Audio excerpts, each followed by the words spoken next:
Той беше заедно с Иляни Мерт, моята дядо. Въобще момчета ми са пори, бе. Моите ръце. За всяко нещо, само да покажах имената им, само че да, госпожо. Така ли беше, госпожо Биби? Да. Ейди, мога да се гордея с мама и тати със себе. Заповядай, Милица. Сега. Асланче. Майко е. Не, бе. Това е момченцето, което не отказа на никой да седи до него. Другите момчета никога не сега да сядат момичета, докато Асланчето приютяваше всички.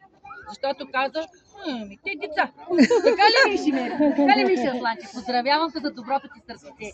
Заповядай ми. Браво! Браво! Асланчето. Така, Мер. Мерчо. Мерте. Къде е майко? Брако дошла. Верно не да кое? Вижте го кажа. Тамам.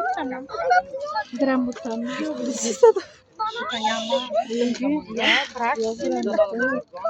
Тук няма Мариса, ма няма не мога. Поздравявам. Свършили сте си работа перфектно. Във всяко едно отношение с Мерти. Мерти детето, което... Ела Мерти.